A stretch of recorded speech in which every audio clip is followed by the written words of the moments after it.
Dice la palabra, porque Él es nuestra paz. Ahí en Efesios capítulo 2 y verso 14, Jesús es nuestra paz, que de ambos pueblos hizo uno, derribando la pared intermedia de separación. Entre los versículos del 11 al 22 de este capítulo 4 de Efesios, este es el núcleo, este es el que amarra todo, porque está hablando de tres cosas. Primero dice, Él es nuestra paz, o sea, Jesús. Segundo dice que de ambos pueblos, o sea, de todos los pueblos gentiles que se le puede llamar como un pueblo, y de Israel, hizo uno solo. Pero ¿cómo lo hizo? Pues claramente dice el texto, derribando la pared intermedia de separación. Había una pared, un muro que los dividía por varias razones que vamos a ver después. Hoy, este día, o mejor dicho mañana, que es el 6 de enero, muchas iglesias tradicionalistas celebran lo que se llama la Epifanía. Y eso significa manifestación, la manifestación de Dios al mundo. Bueno, aunque es una tradición, también encuentra un sentido en la Biblia. Y nosotros no estamos hablando específicamente de esa tradición como tal, sino estamos hablando de la manifestación de Dios al mundo. Pero eso es la Epifanía, una manifestación. Cuando Jesús se dio a conocer, por lo menos podemos mencionar unos ejemplos. Primero se da a conocer a su pueblo, a Israel. Como ya acabamos de estar aquí celebrando la Navidad, el nacimiento de Jesús, Él se dio a conocer al mundo. Pero parecía que no directamente a los gentiles, sino a Israel. Como dice Juan, ¿verdad? Que Él vino a lo suyo. Pero luego también se da a conocer a aquellos que vinieron de Oriente, que algunos piensan que eran unos gentiles. Los reyes le llaman algunos, los tres reyes magos. Otros le dicen nada más los sabios. Pero la palabra del original se puede traducir como magos y sabios. En ese tiempo se asociaban muy bien las dos cosas. Entonces ellos venían, que algunos hasta les ponen nombre, ¿verdad? Y dicen que eran tres. La Biblia ni dice que eran tres, algunos suponen que eran tres por tres regalos que presentan. Y hablan un poquito de sus culturas, hasta del color de sus bigotes y todo eso. Y algunos dicen que se llamaban, ¿ustedes recuerdan cómo? A ver, si me lo dicen. Muy bien, Melchor, Gaspar y Baltasar, ¿verdad? Esos son los nombres que les dan. Como les digo, es pura tradición y no podemos dejarnos llevar por la tradición. Algunos dicen que se llamaba Sadrach, Mesach y Abednego. Lo importante es que fue gente que vino, no se sabía si eran judíos de lo que se llamaba la diáspora, o sea, un pueblo judío que estaba ahí disperso por diferentes lugares, o si eran realmente gentiles, representando diferentes culturas, entre ellos hasta la cultura de los morenos. Pero Dios se da a conocer ahí, Dios se da a conocer cuando Él llega y se presenta para su bautismo. Él se da a conocer como el Hijo de Dios con poder cuando también convierte en aquella boda donde Él estuvo. Empezó ahí su ministerio en una fiesta según Juan y convierte el agua en vino y del bueno, ¿verdad? O sea, ahí Él manifiesta su poder y se da a conocer y la gente empieza a preguntarse, ¿quién es este? Pero Él se ha dado a conocer y se sigue dando a conocer. Hay gente que no lo conoce, pero de repente se le manifiesta de alguna manera. O sea, la persona tiene su propia epifanía. ¿Cómo se le manifiesta al Señor? A cada uno de nosotros se nos ha manifestado de diferentes maneras. Espero que ya. Y si no, hay oportunidad todavía de pedir al Señor que se nos manifieste y Él lo va a hacer. Pero hablando de los muros, ustedes saben que hay 11 muros en el mundo que todavía siguen dividiendo a los pueblos. Nosotros tenemos el más grande y el más peligroso, donde ha muerto más gente, aquí muy cerca. Y entonces todos pensamos sobre eso. ¿Qué solución encontrarle? Pues el presidente dice que hay que hacer un muro y otros dicen que no hay que hacerlo. O sea, el país está dividido por diferentes razones. Pero si lo miramos bajo la la vista de Dios, la óptica de Dios. Dios lo que quiere es la unidad del pueblo. Dios no quiere muros. De hecho, los muros se caen solos. Ustedes saben que hay unos que ya se han caído. El muro de Berlín, por ejemplo, ese ya se cayó hace ratos y los pueblos se unieron. Entonces, Dios quiere la unidad y lo ha demostrado de una manera muy elocuente cuando nos dice el apóstol Pablo, Él ya quitó la pared divisoria, la pared que también se le llama la pared de enemistad, porque son las enemistades. Las enemistades vienen por intereses de personas, de grupos. De ahí vienen las enemistades. Unos tienen quieren unas cosas, otros también las quieren y empieza una pelea. Y entonces dicen, bueno, quédate con lo tuyo, no solo con lo nuestro, y ¡pum!, ponen la muralla en medio. Ahora veamos entonces qué nos dice la palabra del Señor.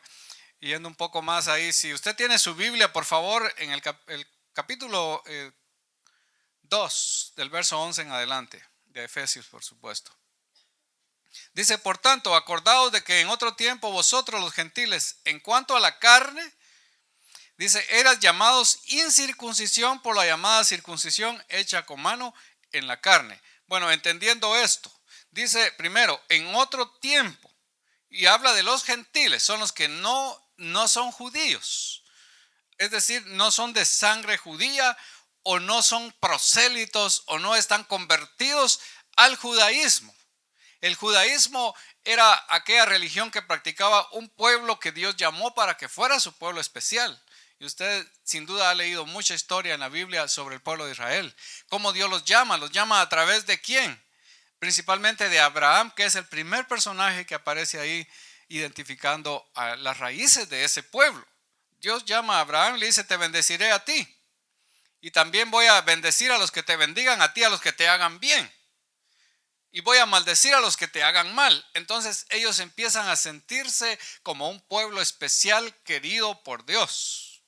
Pues ¿quién no se va a sentir bien, verdad? Que Dios lo llame y le dice, eres un pueblo especial, eres gente especial para mí. De hecho, ahora se nos dice así a nosotros. Pero ellos empezaron a autoalabar. Y ese es un peligro muy grande. Cuando un pueblo, cuando una nación se empieza a alabar demasiado y no reconoce a Dios.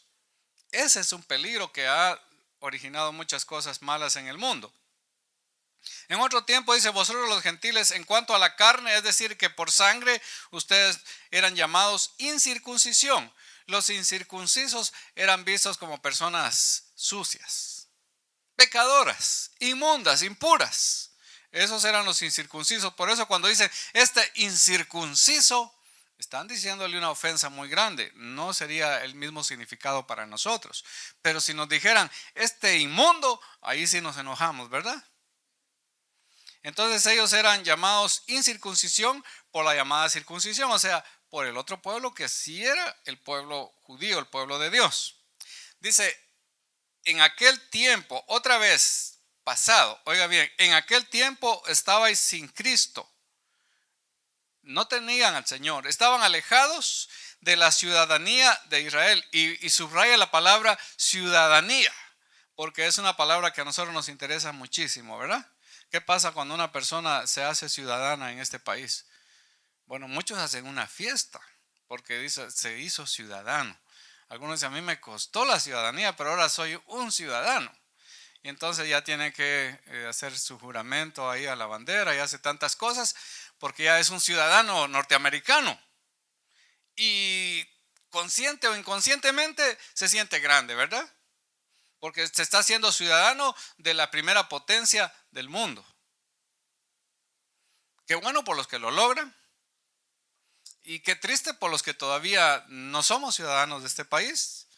Usted dirá, ¿triste? Bueno, sí, en cierta manera, porque estamos acá y quisiéramos tener todos los derechos que todo el mundo tiene. Ahora dice aquí, ustedes estaban sin Cristo, alejados de la ciudadanía de Israel. Ellos, los gentiles, los que ya entendían, porque no todos entienden, pero los que ya entendían se podían sentir realmente mal por no ser ciudadanos israelitas. Porque podían hacerse ciudadanos bajo ciertas leyes. Pero los que no podían, los que todavía no eran, se sentían lejos del pueblo de Dios. Y estaban ajenos aquí viene otra razón, ajenos a los pactos de la promesa.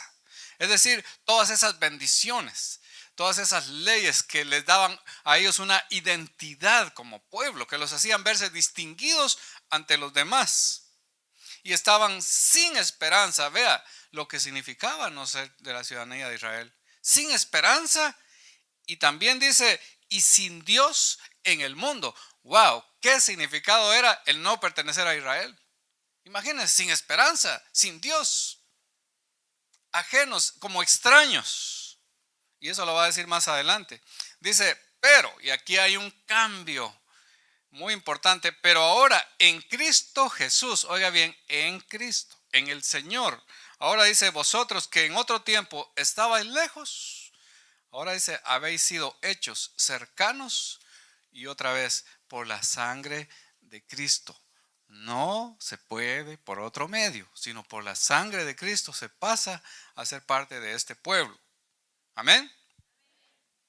Ahora, ¿por qué razón? Dice, porque Él es nuestra paz, sea Jesús. Él es nuestra paz.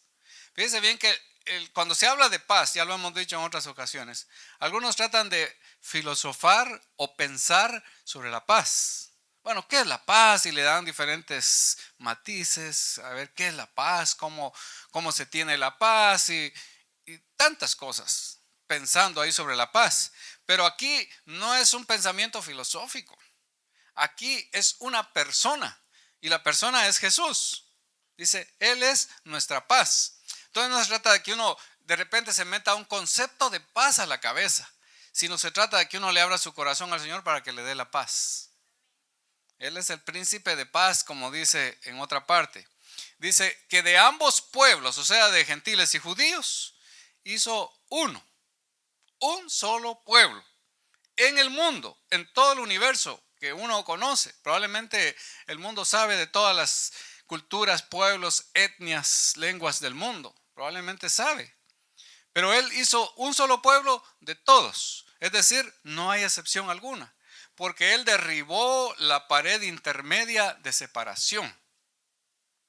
Eso era lo que se tenía que hacer para hacer un solo pueblo, derribar una pared intermedia, ese muro que los dividía.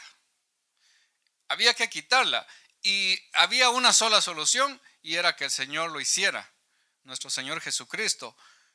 Pero esa muralla se entiende mejor en el verso 15 cuando dice aboliendo en su carne, o sea, en su propia carne, porque Él vino a hacerse como nosotros, empezó por ahí y dio su vida por nosotros, sufrió por nosotros. Entonces dice aboliendo en su carne las enemistades. Bueno, quiero detenerme un poquito acá y decirles que cuando el Señor habla de la paz, esa paz, para que uno esté en paz consigo mismo. Oiga bien, si usted es una persona que está inquieta, si hay una intranquilidad en su vida, si hay una zozobra en su vida, si hay un pensamiento, una preocupación, una confusión en su mente, quiero dejarle claro que para que haya paz se necesitan dos cosas, según la palabra de Dios. La primera cosa que nos debe quedar bien clara es paz hacia arriba, con Dios. El ser humano no puede estar en paz si está en enemistad con Dios. Uno no puede pretender, yo puedo tener paz aún sin Dios o sin estar en armonía con Dios. Hay que arreglar cuentas con Dios. Y eso fue lo que hizo Jesús. Una conexión, abrió un puente, una línea directa hacia el Padre. Número 2, dice también que quitó las enemistades entre los pueblos. Habían terribles enemistades, habían ofensas, habían guerras, habían pleitos terribles, había discriminación, había de todo entre esos pueblos. Los judíos se sentían como la super raza, por decirlo así, y los gentiles estaban molestos por eso y había un pleito constante entre ellos. Entonces, para que existiera la paz entre ellos se necesitaba que ellos mismos amaran a Dios, al mismo Dios, y que se pusieran en armonía unos con otros. Quitó la barrera. Uno puede decir, se quitó la barrera con Dios, pero también hay que quitar la barrera entre los pueblos. Y eso es lo que nuestros políticos en el mundo no entienden.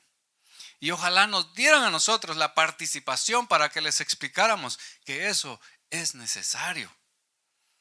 Que ellos hay muchos que juegan con esto y que pretenden, porque están en grandes puestos en el mundo, y ellos pretenden que ellos son cristianos y tienen temor de Dios, pero no han entendido que también deben de tener armonía con sus vecinos, independiente de quiénes sean sus vecinos, independientemente de qué clase de raza esté ahí cerca de ellos.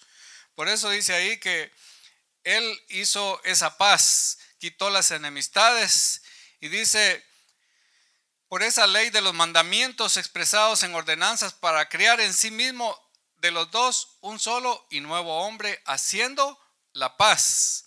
Verso 16, y mediante la cruz, ahí está, la cruz, como ustedes pueden ver, tiene un palo vertical y un palo horizontal.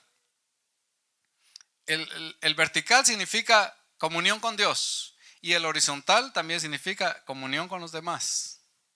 Pero es interesante que también la Biblia dice: cuando tú amas a tu hermano, amas a Dios.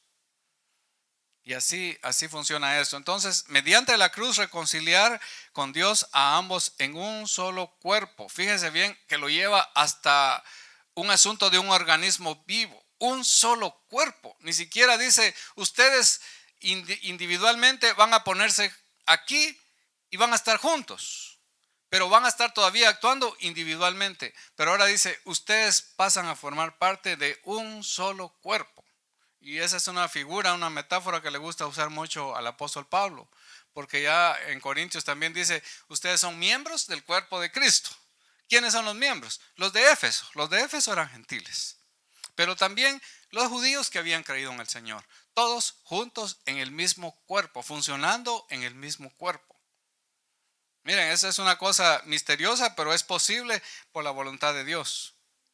Ahora dice: y vino y anunció las buenas nuevas de paz, y otra vez paz, a vosotros que estabais lejos, o sea, a los gentiles, y a los que estaban cerca, a los judíos. ¿Usted recuerda el texto de Juan 1:12 que dice: a los suyos vino y los suyos no les recibieron? Pero a los que les recibieron, y ahí están otros que probablemente eran judíos también y no judíos, a ellos les dio la potestad de ser llamados hijos de Dios. Porque por medio de Él, o sea, por medio de Jesús, los unos y los otros, o sea, los judíos y los gentiles, tenemos entrada por un mismo espíritu al Padre. Ahora aquí viene un paso más. Además de que somos un solo pueblo, también tenemos una entrada directa al Padre. En el templo de Jerusalén, ¿saben? El templo hermoso que ellos tenían, ¿verdad? Que fue reconstruido. Pero cuando se hizo el templo con las instrucciones de Dios directamente, qué bonito que Dios dé las instrucciones para hacer un edificio. Cuando se hizo ese templo, no habían divisiones. Pero en el tiempo de Jesús, habían divisiones dentro del templo. Habían muros.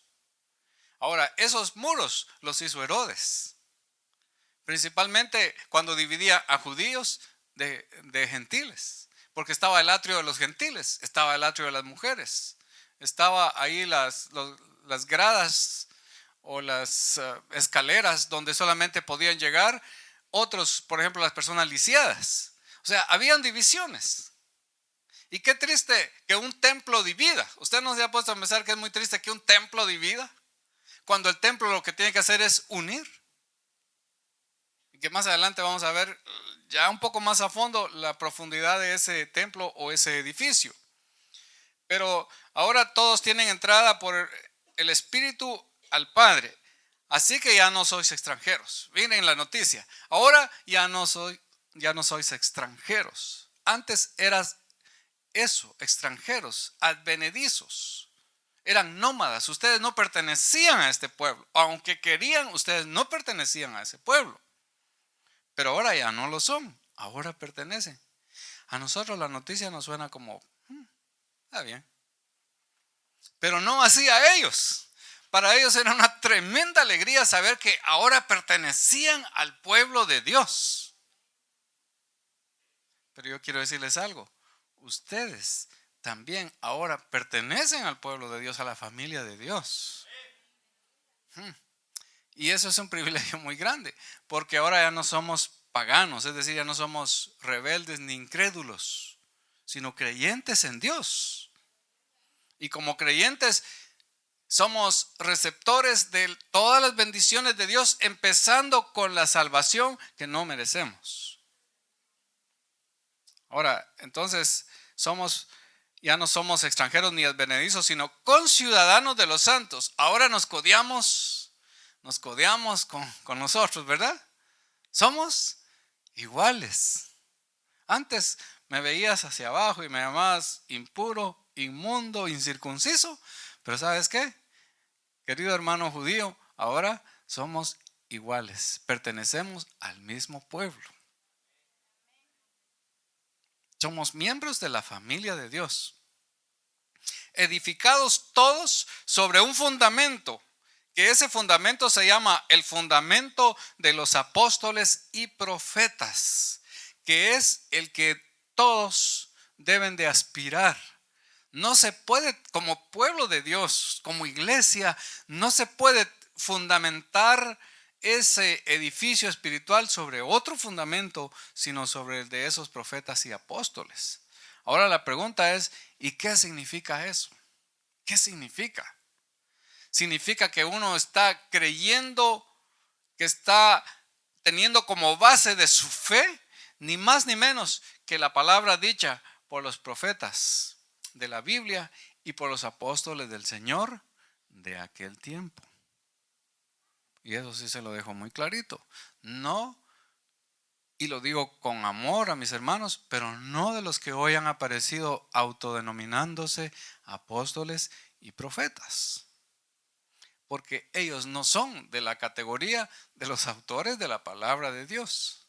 Porque si lo fueran, tendríamos que agregar la palabra de Dios como palabra inspirada a la Biblia y nos saldrían miles de Biblias. Entonces, el fundamento de los apóstoles y profetas es aquí de aquellos autores de la palabra de Dios. Amén. A ellos se refiere y lo podemos argumentar en más textos de la Biblia, pero no es lo que hoy queremos hacer. Y por otro lado dice, siendo la principal piedra Jesucristo, la principal piedra del ángulo en el edificio del cual somos parte. La principal piedra para los constructores en aquel tiempo era o la piedra que se ponía en el cimiento, la principal piedra del cimiento, o la piedra con que se concluía y que servía también para fortaleza y decoración. Entonces ellos entendían muy bien eso. Esa era la piedra de toque, como diríamos, la que le daba el toque mejor, de excelencia al edificio. Y él es esa base. Y los apóstoles y profetas de él hablaron precisamente. Ahora nos cambia un poquito aquí el texto y dice en el verso 21, en quien todo el edificio, ahora habla de un edificio, en quien todo el edificio bien coordinado, porque eso sí que está bien coordinado. No tenga pena usted que esto está tan valiente, no tenga pena que un terremoto lo va a dañar, no tenga pena que un huracán lo va a botar, como bota las casas ahora, ¿verdad? No tenga pena de eso, el edificio está bien coordinado, bien unido. Y además, otra característica que tiene es que ese edificio va creciendo. Es un edificio que crece para ser un templo santo en el Señor. Nosotros somos parte de esa iglesia, de ese edificio, de ese organismo espiritual que va creciendo, es decir, se va desarrollando, se va santificando, se va llenando más de Dios, de más conocimientos, de más temor, de más amor. Así va creciendo ese edificio y se convierte en el edificio de bendición también a los demás, porque ese es su propósito también.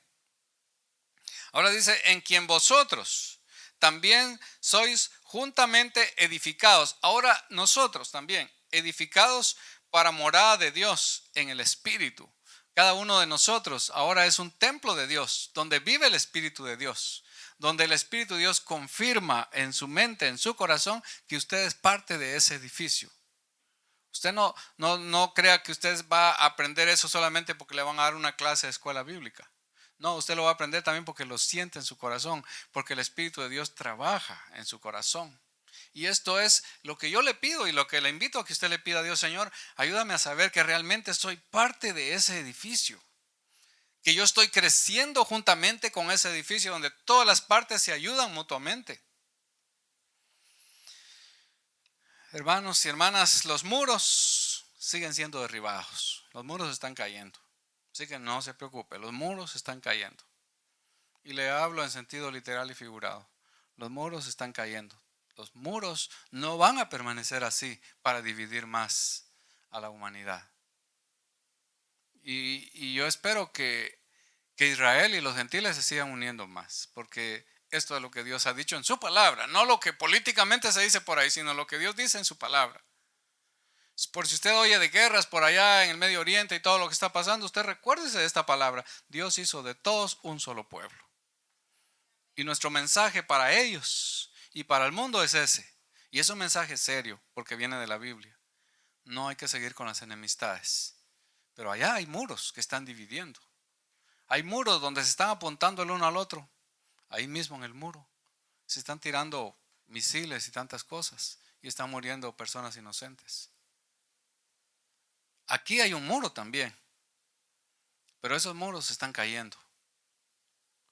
Porque Dios nos ha dado a todos la misma ciudadanía. No es la ciudadanía en algún país la más importante, sino la ciudadanía del pueblo de Dios. Y nosotros somos parte de ese pueblo. Entonces usted no debe sentirse mal por no ser un ciudadano de X país, sino alégrese porque usted tiene una ciudadanía que es la que le da la verdadera paz y la verdadera libertad. Por otro lado, el templo con sus divisiones ya no existe. Se cayó el templo con sus divisiones. Ya no existe ese templo. Y los templos no deben de dividir a nadie. Las religiones no debieran de dividir al mundo, sino más bien debemos de estar unidos y todos tenemos el temor y la fe en Dios. Tendríamos que estar unidos. Los templos no deben de ser un motivo de discordia. Los templos deben de ser motivo de unidad. Bueno, tenemos entonces esta buena noticia, podemos amarnos. Quiero invitarlos a todos y a todas porque ese es mi papel como líder que Dios me ha dado ese privilegio de serlo acá. Y ustedes como líderes también pueden decirlo. Y es que nosotros tenemos que amarnos. Hay que botar el muro ese de las enemistades, hay que botarlo. Tenemos que amarnos y oiga bien, sin importar la raza. Voy a usar una palabra que me da mucha pena decirla, pero es que si no se dice no se entiende. Pero todavía existe en nuestros pueblos, y me refiero específicamente al mío, todavía existe el aquello de llamarle a las personas que son aborígenes inditos. Y la palabra indito es despectiva. Y le invito a que si usted la usa, sáquela de su vocabulario porque usted es una persona cristiana. Y además esas personas no hay que verlas para abajo porque son muy inteligentes. Yo admiro a gente de mi pueblo que ellos hablan 2 idiomas, hablan español y hablan su propia lengua. Y cuando hablan en su lengua yo no entiendo nada. Y no es fácil aprenderla. Estuve tratando de aprender una de esas lenguas y realmente aprendí muy poco. Por lo menos aprendí a pedir comida. Pero también imagínense que a veces se puede uno sentir inferior, porque yo he escuchado muchos chistes por ahí que dicen, es que yo no soy alemán. Los alemanes no son más que nosotros, son igual que nosotros, ¿verdad? Todos somos iguales, todos tenemos la misma dignidad delante de Dios. No porque es alto, no porque es bajito, no porque tiene la nariz de cierta forma. No, hay que amar a todos por igual, no hay que hacer esas diferencias. Y también no hay que hacer diferencias por clase. Es decir, es que yo me siento que yo pertenezco a otra clase. Yo soy de una clase superior, porque quizás económicamente yo estoy un poquito mejor, o porque yo tengo un mejor trabajo, o porque yo estudié tanto. No hay que hacer diferencias tampoco por eso. Eso no es lo más importante. Esa no es la sabiduría de Dios.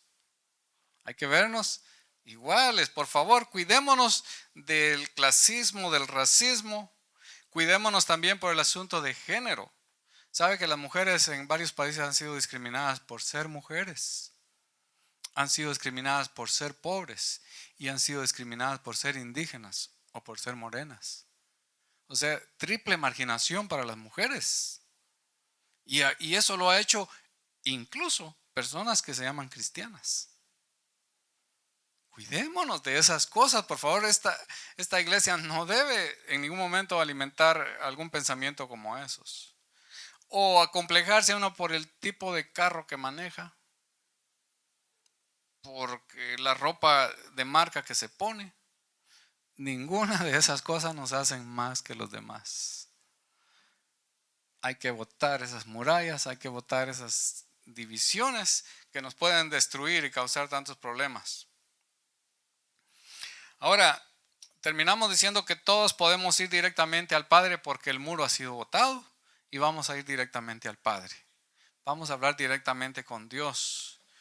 Usted ya no tiene que buscar a un intercesor por ahí para que esa persona le hable a Dios. Claro, podemos buscar ayuda, oración y todo, pero usted también puede hablar con Dios. Usted puede hablar directamente con el Señor. En el nombre de Jesús usted se puede dirigir a Dios aquí en la iglesia y también donde usted se encuentre. Ahí hable con Dios. Recuerdo una vez una señora se presentó ahí en el camino y ella dijo, tengo un problema, tengo un hijo enfermo. Y éramos un grupo de estudiantes del seminario y un pastor que estaba con nosotros, ahí mismo agarró a la señora y se puso a orar por ella. Yo sentí raro, dije, pero él está haciendo una oración aquí en la calle por esta señora. Pero podemos hablar con Dios donde quiera que estemos.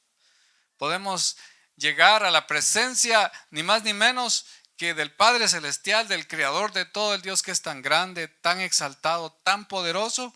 Nosotros los seres humanos, así como somos de pequeños, podemos llegar directamente a Dios y no lo dude. Cuando usted hable con Dios, piense, voy a pasar directamente a la presencia de Dios en oración. Pero hay que ser humildes, hay que ser muy humildes delante de Dios. Dios recibe a los humildes, pero rechaza a los orgullosos, porque Cristo nos ha dado ese privilegio. Ahora ya la pared se derribó y miren ahora de todas las naciones, de todos los pueblos, son un solo pueblo. Usted tiene hermanos y hermanas a cualquier país donde vaya. Hermanos y hermanas en la fe.